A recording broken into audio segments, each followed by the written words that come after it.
আমি জ্যোতিষতান্ত্রিক দীনেশ আচারিয়া। আজকে বিশেষত সাংসারিক জীবনের অশান্তির কি কারণ, সেই কারণ নিয়ে আজকে আলোচনা।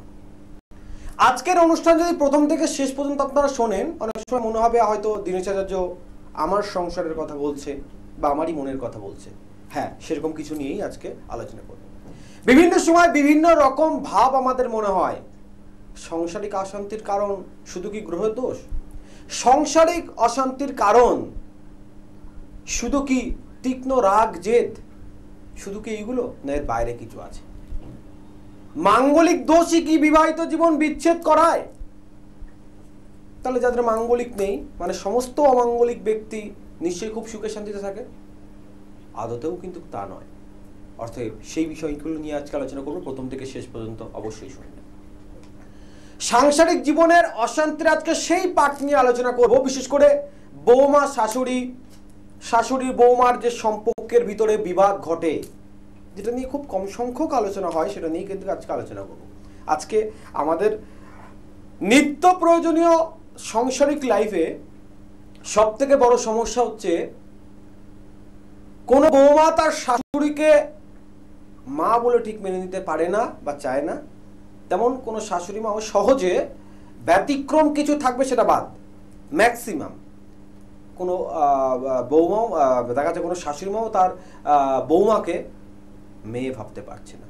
ডিস্টেন্স শুরু হচ্ছে এখান থেকে, ডিস্টেন্স শুরু হচ্ছে এখান থেকে। কিছু কিছু মায়েদের ভাবনায় চলে আসে, কিছু কিছু মায়েদের ভাবনায় চলে আসে বিয়ের পর আমার ছেলের ভিতরে কিছু পরিবর্তন আমি লক্ষ্য করছি। আমার ছেলে আগে ভালোবাসতো, আমাদের কথাবার্তা শুনে চলতো, কিন্তু এখন টোটালি আমার বৌমার কথাবার্তা শুনে চলে। আমার বৌমা যেমন ভাবে চায় আমার ছেলে সেইভাবেই চলে, আমাদের মতন ভাবে চলে না। সেম বিপরীত পক্ষে কোনো কোনো সদ্য বিবাহ হয়েছে বা লং টাইমও বিবাহ হয়েছে, এরকম কিছু স্ত্রী সবসময় তাদের ভাবনা থাকে যে তাদের স্বামী তাদের কথাবার্তা শোনে না, সে তার মায়ের কথাবার্তা শোনে, তার বাবার কথাবার্তা শোনে, বা তাদের সঙ্গে তার খুব ভালো বন্ডিং, তার সঙ্গে ঠিকঠাক বন্ডিং নেই, বা তাদের জন্য একটা অসুবিধা হচ্ছে। এই রকম চিন্তা ভাবনা নিয়ে কিন্তু ম্যাক্সিমাম মানুষ চলে। তো এই চিন্তা যে সবসময়ের জন্য ভুল তা নয়। অনেক মানুষের মনে ধারণাও আছে, মানে আমাদের ক্ষেত্রে যেসব ক্লায়েন্ট আসে, যে অনেকের ধারণা আছে, দেখা যাচ্ছে তেমন কিছু হয়নি, আমাদেরকে ডাইরেক্ট এসে জিজ্ঞাসা করে, দেখুন না বাবা, আমার ছেলেকে আমার বৌমা কোনো তন্ত্র ক্রিয়া করেছে কিনা বা কোনো কিছু ক্রিয়া করে রেখেছে কিনা। আমি জিজ্ঞাসা করি যদি কেন, না আমার ছেলে এরকম ছিল না, যা বলছে ছেলে তাই শুনছে। বিপরীত পক্ষের কি হয়, কোনো দেখা যাচ্ছে কোনো মেয়ে এসে বলছে যে দেখুন না আমার হাজব্যান্ডের উপরে ওর মা বাবা কিছু ক্রিয়া করে রেখেছে কিনা। অতএব চিন্তা যখন হয়, সেই চিন্তার কিন্তু কোনো না কোনো কারণ আছে। অনেকের অনুমান বিচার করে সত্যতাও পাওয়া যায়, দেখা যাচ্ছে তার অনুমানটা সঠিক, সে যে অনুমানটা করছে সেই অনুমানকে বেস করে যদি বিচার করা হয়, দেখা যাচ্ছে সেই জাতকের উপরে কোনো তন্ত্র প্রয়োগ করেছে, কখনো তার মা করছে বা কখনো তার ওয়াইফ করছে, তন্ত্রক্রিয়া করছে, তার মাইন্ড একরকম আলাদা প্রকার পরিবর্তন হয়ে যাচ্ছে। কিন্তু এই ঝামেলা কতদিন এইভাবে আপনি সহ্য করবেন বা আপনি এই বোঝ নিয়ে চলবেন? কোনো না কোনো সলিউশন তো আছে, কোনো না কোনো সলিউশন আছে। ত্যাগ করা শান্তি, ভোগে বিনাশ, মাইন্ড কিন্তু সেটা বোঝে না। আপনার উপরে কেউ বলবে আপনি সবসময় মেনে গুছিয়ে নেবেন, সেটা কিন্তু চলে না। সবাইকে বাদ দিয়ে কিন্তু ঠিকঠাক শান্তিতে চলা যায় না। সকলে একসঙ্গে মিলে কি করে শান্তিতে থাকবেন তার সহজ সরল উপায় নিয়ে কিন্তু আমি দীনেশ আচার্য আপনাদের সঙ্গে আছি। আজকের অনুষ্ঠানে বলবো সংসারে ঐক্যবদ্ধ, অর্থাৎ সকলকে নিয়ে কি করে সুখে শান্তিতে থাকা যায়, কিভাবে আপনারা জীবনযাপন করলে বা কোন কোন গ্রহগত দিক দিয়ে বা কোন কোন দিক দিয়ে আপনারা সাবধানতা বজায় রাখলে সাংসারিক জীবনে ঐক্যবদ্ধ ভাবটা ভঙ্গ হয় না, এই কোন কোন দিকগুলো নিয়ে কিন্তু আজকের আলোচনা। আমাদের জন্মছকে বিশেষত বিভিন্ন কিছু রূপ পরিবর্তন তো দেখা যায়। আমরা বিবাহের আগে ক্ষেত্রে বারবার বলি প্রত্যেকে, দেখুন বিয়ের আগে আপনি অনেক কিছু করছেন, এখন তো মেডিকেল টেস্টও করে, দুজনের ব্লাড টেস্টও করে, তো সেটা অনেক পরের কথা। কিন্তু আপনি একটা বার আপনার সন্তানের যার সঙ্গে বিয়ে দিচ্ছেন প্লাস আপনার সন্তানের দুজনের জন্মছককে বিচার করুন, যেটা বলা হয় জটক বিচার। কেন করবেন? জটক বিচার করলে দেখুন দেখা যায় ছেলের জন্মছক ভালো, মেয়ের জন্মছক ভালো, কিন্তু দুজনের জন্মছক একসঙ্গে মিশলে ভালো হচ্ছে না। দুধও ভালো, আনারসও ভালো, দুটো একসঙ্গে মিশলে বিষয় প্রয়োগ হয়ে যাচ্ছে। অতএব প্রত্যেকেরই উচিত, দেখুন যেটা ঘটে গেছে তার ব্যাপারটা আলাদা, যার সেটা নিয়েও আলোচনা করব, কিন্তু যেগুলো এখনো ঘটেনি অর্থাৎ নতুন করে বিবাহ দিতে চাইছেন তারা অবশ্যই কিন্তু একটিবার জটক বিচার করবেন। কি পর্যায়ে আছে, বর্তমান পরিস্থিতি কি, এবং এই পরিস্থিতি অনুযায়ী দুইজন জাতক জাতিকার কতটা পর্যায়ে কিভাবে কোনটা কি অ্যাডজাস্ট হচ্ছে, তাদের বিবাহিত জীবন শুরু হলে কতটা পর্যায়ে তারা শান্তি লাভ করবে, তাদের বিবাহিত জীবনের পর তারা আদতেও মানে দেখুন জটক বিচারে তার সেক্সুয়াল পার্ট, তার শারীরিক দিক, তার মানসিক দিক, তার কর্মের দিক, তার অর্থের দিক পৃথক পৃথক ভাব রয়েছে, যে বিবাহের পরে এই জাতকের এই দিক পজিটিভ হতে পারে, বিবাহের পরে এই জাতকের এই দিক নেগেটিভ হতে পারে। তো এটা আমাদের সঠিক করে আগে বিচার করতে হবে, এটা আমাদের সঠিক করে আগে জানতে হবে, তবে গিয়ে সমাধান হবে, নচেত কিন্তু সমাধান হবে না। কিন্তু সেটা পরের পার্ট, যে যেগুলো শুরু করবে অবশ্যই তারা সচেতন হয়ে শুরু করুন, অসুবিধা নেই, কিন্তু যারা শুরু করে ফেলেছেন শাশুড়ি বৌমার ভিতরে তুমুল অশান্তি হচ্ছে প্রতিনিয়ত। আপনি প্রত্যেক দিন অফিসে যাচ্ছেন, বাড়ি আসছেন, আসার পরেই প্রত্যেক দিন এক অশান্তির কথা আপনি শুনছেন, শুনতে শুনতে ফেড আপ হয়ে গেছে। কখনো মনে হচ্ছে আমি আমার মিসেসকে নিয়ে আলাদা হয়ে যায়, কখনো ভাবনা আসছে মা বাবাকে ছেড়ে কি করে যাব। অর্থাৎ সর্বোত্তম মাঝখানে আপনি পড়ে গেছেন, না পারছেন কাউকেই ধরতে, না পারছেন কাউকেই ছাড়তে, প্রতিনিয়ত আপনি ডিপ্রেশনে চলে যাচ্ছেন। ঠিক এইরকম প্রবলেম যদি আপনারও হয়, ঠিক এইরকম প্রবলেম যদি আপনার সংসারেও থাকে, যে আপনার মায়ের এবং আপনার স্ত্রীর কোনো প্রকার দুজনের ভিতরে বন্ডিং হচ্ছে না, কোনো প্রকার, এই যে আজকে যে সাবজেক্ট নিয়ে আলোচনা করছি, প্রায় 60% সাংসারিক জীবনে কিন্তু এইরকম সমস্যা দেখা দেয়, এবং সমস্যার ফলস্বরূপ দেখা যাচ্ছে ছোট্ট চারজনের পরিবার, স্বামী স্ত্রী তার বাবা মা, এই চারজনের একতা পরিবার ভেঙে দু টুকরো হয়ে গেছে। মা বাবা এক জায়গায় থাকে, আলাদা রকম খাওয়া দাওয়া করে, আলাদা রকম তাদের চালচলন থাকে, আর ছেলে বউ আলাদা রকম থাকে। খুব দুঃখজনক ব্যাপার, মা বাবা খুব কষ্ট করে তার সন্তানকে মানুষ করে। আমি নিজে একটা সন্তানের বাবা, এবং আমি নিজেও সন্তান, খুব ডিপ উপলব্ধি করেছি আমার মা আমাকে কষ্ট করে মানুষ করেছে, আমি আমার সন্তানকে কষ্ট করে স্নেহ করে আমি মানুষ করছি। অতএব এই ব্যাপারটা মানে আমি আমার বিদ্যাবুদ্ধি অর্জন করে যা শিখেছি, আমার গুরুদেব আমাকে যা শিখিয়েছে, আমি প্রফেশনাল লাইফে প্রত্যেকটা ক্লায়েন্টের কাজ করতে করতে যা শিখছি, শেখা তো আমাদের শেষ নেই, আমৃত্যু পর্যন্ত শিখতে হবে। এবং আমি নিজেও কিন্তু সেটা লিভ করছি, যে মা বাবা কি জিনিস, বা একটা সময় পরে যে দেখা যাচ্ছে কোনো জাতক বা জাতিকার এরকম পজিশন চলে আসছে, বাধ্য হয়ে মা বাবা থেকে দূরে চলে যাচ্ছে। আর যখনই দূরে চলে যায় দেখা যাচ্ছে ম্যাক্সিমাম ক্ষেত্রে কোনো ছেলে বা বৌমা তার মা বাবাকে ছেড়ে যখনই চলে যাচ্ছে, মা বাবার মনে সর্বপ্রথম ব্যাপারটা 90% 95% ব্যাপারটা চলে আসে আমার বৌমার জন্য গেছে। অনেক সময় আদতেও এরকম হয় যে বৌমা অরিজিনালি খুব ভালো, কিন্তু ছেলের জন্য বৌমা অটোমেটিকলি দোষারোপ হয়ে যাচ্ছে। অতএব বৈবাহিক জীবনে যদি এরকম প্রকার সমস্যা আপনার থেকে থাকে, এরকম প্রকার সমস্যায় যদি আপনিও চলতে থাকেন, আপনাকে প্রথমত জানতে হবে সমস্যাটার মূল কারণ কি। আমার মায়ের সঙ্গে আমার ওয়াইফের, অর্থাৎ আপনাদের যাদেরই এই যে প্রবলেমটা ঘটছে, অর্থাৎ মায়ের সঙ্গে তার বৌমার যে সমস্যাটা ঘটছে, সেটার মূল কারণ কি, কেন ডিস্টার্বটা ঘটছে, এটা তিনটে দিক দিয়ে বিচার হতে পারে। প্রথম কথা, ম্যাক্সিমাম টাইমে তারা গৃহে থাকে, ম্যাক্সিমাম টাইমে তারা বাড়িতে থাকে, তাই সর্বোত্তমভাবে আপনার বাস্তুর দিক বিচার করতে হবে। বাস্তুতে যদি কোনো প্রবলেম থাকে, তার পথগত দিক অনুযায়ী বাস্তুতে সবসময় ঝামেলা অশান্তি লেগে থাকবে। অতএব আপনি বাড়ির বাইরে ম্যাক্সিমাম সময় থাকছেন, আপনি জবের জন্য থাকছেন, বিজনেস জন্য থাকছেন, বিভিন্ন প্রকার ভাবে আপনি বাইরে থাকছেন, ম্যাক্সিমাম সময় আপনার মা বা আপনার ওয়াইফ সবসময় বাড়িতে থাকছে, অতএব তাদের উপরে বেশি প্রভাব পড়তেই পারে। তাহলে এটা একটা কারণ হতে পারে যে বাস্তুগত দিকের জন্য শাশুড়ি আর বৌমার ভিতরে প্রবল অশান্তি হচ্ছে। সেকেন্ড প্রবলেম হচ্ছে দেখা যাচ্ছে যে জাতিকা, অর্থাৎ আপনার ওয়াইফের সঙ্গে আপনার ওয়াইফের সঙ্গে আপনার মায়ের বন্ডিং হচ্ছে না, কোনো গ্রহগত দিকের জন্য হতে পারে। দুইজনের বিপরীততম কোনো গ্রহ রয়েছে, শত্রু গ্রহ আর একজনের শত্রুকারক গ্রহের মুখোমুখি সম পর্যায়ে রয়েছে, যার ফলে দুজনের বন্ডিং হচ্ছে না।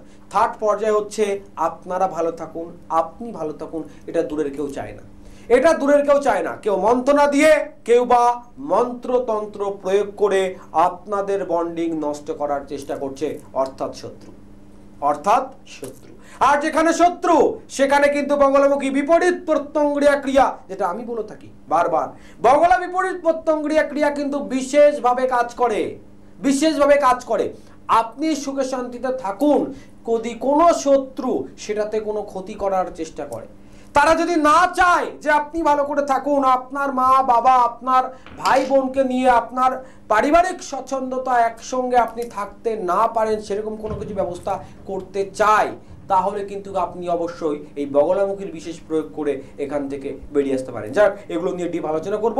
মূল হচ্ছে তিনটে পজিশন, এক হচ্ছে বাস্তুগত দিক, সেকেন্ড হচ্ছে গ্রহগত দিক, আর তৃতীয় পর্যায়ে হচ্ছে তন্ত্রোক্ত দিক। এই তিনটি মূল কারণ যা সাংসারিক জীবনে আমাদের অশান্তি তৈরি করে, আর আপনারা ফেড আপ হয়ে যান, অর্থাৎ বাড়ির পুরুষ মানুষ ফেড আপ হয়ে যাচ্ছে, আর মহিলারা প্রতিনিয়ত কিন্তু কিছু না কিছু ভাবে অশান্তি লেগে রয়েছে। আপনি না পাচ্ছেন কাউকে ছাড়তে, না পারছেন কাউকে ধরতে।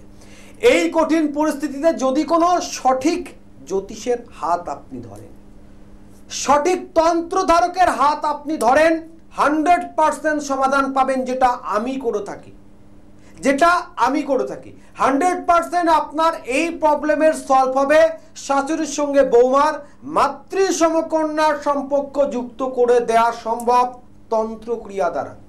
সুসম্পর্ক বন্টন করা এবং পারিবারিক যে ভঙ্গ হওয়ার বিশেষ কারণ এই অশান্তি, সেই অশান্তিকে বিনাশ করা। কিন্তু সবার আগে সেটা দেখার প্রয়োজন কি কারণে ঘটছে, সেই কারণটিকে মাথায় রেখেই কিন্তু প্রতিকার করতে হবে, তাহলে প্রতিকার হবে। অনেক সময় আমরা কিছু না আন্দাজে করি, অনেক সময় দেখা যায় ভারী চোট লাগলো, তার জন্য আমাদের জ্বর আসে, আবহাওয়া খারাপের জন্য জ্বর আসতে পারে, কোনো ভাইরাস সংক্রমণ ব্যাপারে জ্বর আসতে পারে, মানে বিভিন্ন কারণ, ঠান্ডা লেগে জ্বর আসতে পারে।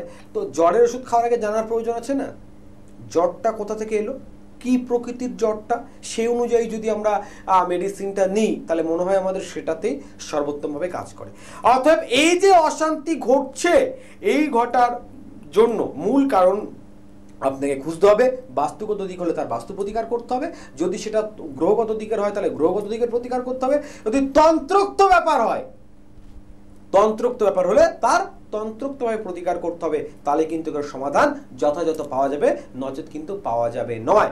দ্বিতীয়ত, যারা এরকম কোনো প্রবলেম নিয়ে আমার চেম্বারে আসছেন বা চেম্বারে আসতে চাইছেন, তারা বা আজকে অনুষ্ঠান যারা শুনলেন, আপনার মনে ইচ্ছে হচ্ছে যে আপনিও আসবেন, অবশ্যই বলবো একটাবার বাস্তুর মাটিটা কালেক্ট করে নিয়ে আসবেন। বাস্তুর মাটি কালেক্ট করে নিয়ে আসতে এই জন্য বলি, বা আমি সব দিক বিচার করলাম, বাস্তু দিক বিচার করলাম না। ম্যাক্সিমাম সময় এরকমও হয় যে আমি বাস্তু ছাড়া সহজে প্রেসক্রাইব করি না। আপনি বাস্তুর মাটি নিয়ে আসলেন, আমি টোটাল বাস্তুটাকে দেখে নিলাম, হ্যাঁ ঠিক আছে, অতএব আমি নিশ্চিন্ত হয়ে প্রতিকার করতে পারবো। অনেকের মনে ধারণা আছে, অনেকের এলিগেশন আছে কি আমি অনেক জায়গা থেকে তন্ত্রের প্রতিকার করেছি, অনেক রত্ন ধারণ করেছি, অনেক কবচ ধারণ করেছি, কার্যত কিছু পাইনি। কেন পাইনি? না পাওয়ার মূল কারণ হচ্ছে আমাকে যেগুলো দেওয়া হচ্ছে আমি লং টাইম ব্যবহার করে ফল পাচ্ছি না। আমার যদি বাস্তুতে দোষ থাকে, তাহলে আপনি যে রেমেডি ব্যবহার করছেন সেই রেমেডির পজিটিভিটি বাস্তু ডাস বা গ্রহণ করে দেবে, আপনি তার ফলদায়ক কিন্তু কিছু পেলেন। তাই সর্বোত্তমভাবে আপনাকে মাথায় রাখতে হবে বাস্তুকে, বাস্তুটাকে আপনাকে ঠিকঠাক যদি দেখেন, তাহলে সমাধানের কোনো পর্যায়ে কিন্তু ওই সমস্যার কোনো কারণ কিন্তু তৈরি হবে না। তাই যারা চেম্বারে আসতে চাইছে এই পারপাস নিয়ে অবশ্যই বাস্তুর মাটি নিয়ে আসবেন, সমাধান অবশ্যই করে দেব।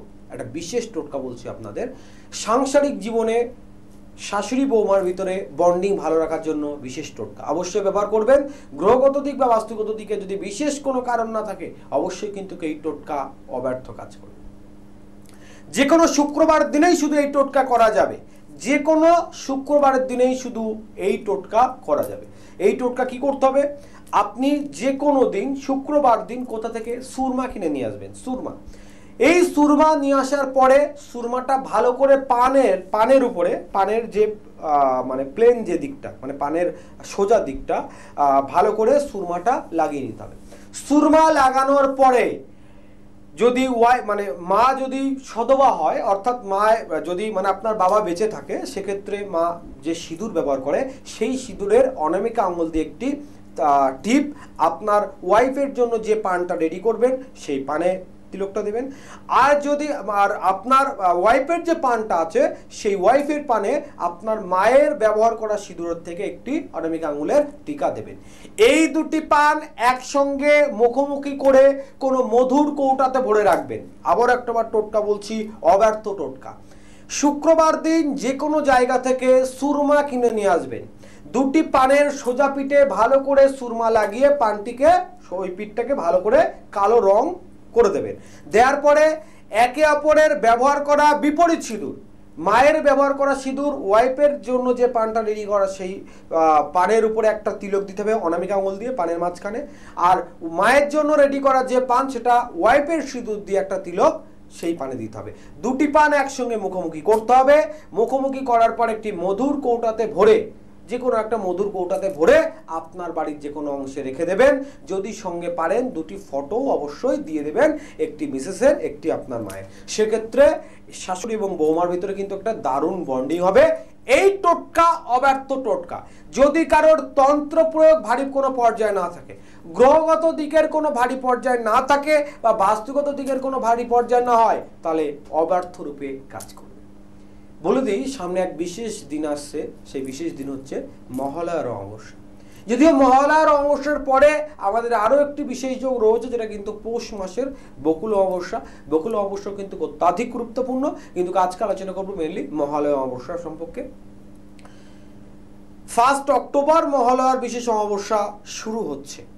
1 অক্টোবর, এই অক্টোবর 1 যে মহালয়ার অমাবস্যা শুরু হচ্ছে, এই দিনে বিশেষ করে শত্রু নিধনের জন্য, মহালয়া মানে আমরা কি জানি, দেবী আদ্যা শক্তি নেগেটিভ শক্তিকে শেষ করেছিল, সমাপ্তি করেছিল।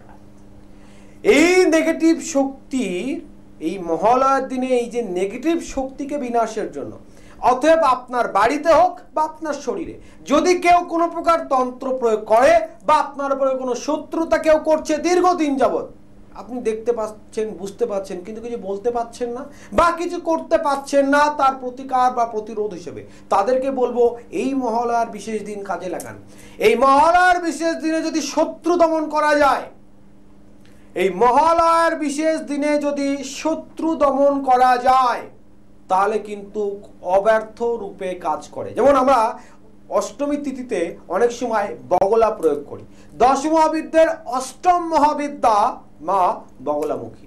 আর এই বগলামুখী ক্রিয়া যদি বিশেষ কোনো অষ্টমী তিথিতে পীতবর্ণী বগলামুখী দেবীর এই বিশেষ ক্রিয়া করা হয়, সেক্ষেত্রে কিন্তু শত্রু দমন হয়। এটা প্রত্যেক মাসে 2 বার করে, প্রত্যেক মাসে কিন্তু 2 বার করে এই যোগ থাকে, যে যোগে আমরা বগলামুখী বিশেষ ক্রিয়া করি। কিন্তু মহালয়ার এই বিশেষ যোগে, মহালয়ার এই বিশেষ যোগে যদি কোনো প্রকার তন্ত্র প্রয়োগ বা তন্ত্র ক্রিয়া করে কোনো শত্রুকে দমন করা হয়, বা আপনার উপরে বারবার কোনো শত্রু ক্ষতি করছে, আপনি মনে করছেন যে না আমি তাকে কোনো ক্ষতি করব না, কিন্তু আমার যেন কোনো ক্ষতি না হয়, তো আপনাকে এমন প্রোটেক্ট দেওয়া যাবে যে আপনাকে কেউ কোনো ক্ষতি করতে পারবে না। আর বিশেষ যদি কোনো বিপরীত প্রত্যঙ্গক্রিয়া ক্রিয়া করা হয়, তাহলে আপনাকে যে শত্রু ক্ষতি করবে, উল্টো সেই ক্ষতি তার হবে, আপনার উপরে তার প্রভাব কিন্তু কখনোই পড়বে না। আমার প্রত্যেকটা কাজ কিন্তু মুখে নয়, লাইফ টাইমের লিখিত গ্যারান্টি থাকে। ক্লায়েন্ট আসতে শুধু কাজ করে দেব এটাই কিন্তু আমার বলা শেষ নয়। আমার সঙ্গে কাজ করতে গেলে ম্যাক্সিমাম যাদের পর্যায়ে খুব গাঢ়ত্ব আছে, তাদেরকে কিন্তু তারাপীঠ মহাশ্মশানে গিয়ে আমার সঙ্গে বসে কাজ করতে হয়। আমি তাদের নিজে হাতে করে আহুতি প্রদান করিয়ে প্রত্যেকের পৃথক পৃথক করে কাজ করাই। মুখে শুধু বলার ব্যাপার নয়, শুধু কাজের জন্য নয়। যদি মনে হয় কোনো বিষয় আপনি নিজেও প্রেজেন্ট থাকতে চান, কাজ করার প্রয়োজনে আপনি জাস্ট প্রেজেন্ট থাকতে চান, তারাও আসতে পারেন। বিশেষ বিশেষ অমাবস্যাতে বিশেষ বিশেষ তন্ত্রক্রিয়া কিন্তু অবশ্যই হয়। গত কৌশিক অমাবস্যাতেও বিশেষ ক্রিয়া হয়েছে এবং এই মহালয়ার অমাবস্যাতেও বিশেষ ক্রিয়া হবে। আর মহালয়ার অমাবস্যার এক বিশেষত্ব রয়েছে, যা বছরে একটি দিনের জন্যই উপযুক্ত এবং একটি দিনই কিন্তু এই কাজ করা যায়। সেটা হচ্ছে কি, বন্ধাত্ব দোষ খণ্ডনের এক বিশেষ দিন। অর্থাৎ সন্তানহীনতা নিয়ে যারা দীর্ঘদিন ধরে ভুগছেন, কোনো নারী সন্তানের মা হতে পারছেন না, তাদের জন্য বলবো এই যোগে যদি আপনার বন্ধাত্ব দোষ খণ্ডন করেন, অর্থাৎ দীর্ঘদিন সন্তান না হলে সেই নারীর বিশেষ বন্ধা দোষে পরিণত হয়। আর সেই বন্ধাদোষ যদি এই বিশেষ দিনে অর্থাৎ এই মহালয়ার অমাবস্যার দিনে বন্ধাদোষ খণ্ডন করা হয় তন্ত্র প্রয়োগ করে, তাহলে কিন্তু তার 100% ফলাফল হতেই হবে। তাই মহালয়ার অবস্থাতে একটা বার যোগাযোগ করুন, সন্তানহীনতা হোক বা শত্রু দমনের জন্য হোক, যোগাযোগ করলে কিন্তু 100% সমাধান পাবেন। তবে হ্যাঁ, যোগাযোগ তারাই করবেন যারা স্বামী স্ত্রী, অর্থাৎ আপনি একজন আসলেন, স্ত্রী আসলো বা শুধু স্বামী আসলো যে তাদের প্রতিকার হবে, এটা ভেবে আসা মানে এটা যদি ভেবে আসেন তাহলে আপনার আসার প্রয়োজন নেই। আমি কিন্তু কলকাতার বুকে এখনো পর্যন্ত 251 টাকা ভিজিট, যদিও বাইরে ভিজিট আমার একটু আলাদা, কলকাতার বুকে কিন্তু এখনো 251 টাকা ভিজিট। সকল শ্রেণীর মানুষ আসতে পারে, মনে আক্ষেপ না থাকে আমার কাছে আসতে চাইছে, কিন্তু একটা খুব ভারী ভিজিটের জন্য আসতে পারবে না সেরকম না হয়, সেই জন্য কিন্তু যারা মানে অনেক দিন ধরে দীর্ঘ 10-12 বছর ধরে আমার টিভিতে অনুষ্ঠান দেখছেন, ভিজিট আমি কখনো পরিবর্তন করিনি, আর আমি আশা করি করব না। সকল শ্রেণীর মানুষ যাতে আমার কাছে আসতে পারে তার জন্য। তাই বারবার বলছি, আসবেন তারাই যারা আমার সঙ্গে প্রতিকার করতে যেতে পারবেন, তার আগে আসবেন না। হ্যাঁ, ব্যতিক্রম আবার অন্য কোনো কাজ হলো ঠিক আছে, সব ক্ষেত্রে কিন্তু যাওয়ার প্রয়োজন হয় না। সর্বক্ষেত্রেই যে আপনাকে তারাপীঠে যেতে হবে, হোমযজ্ঞে বসতে হবে সেরকম ব্যাপার নয়। বেশ কিছু গুপ্ত প্রয়োগ আছে, গুপ্ত ক্রিয়া রয়েছে, সেগুলোর জন্য আপনার যেতে হবে না।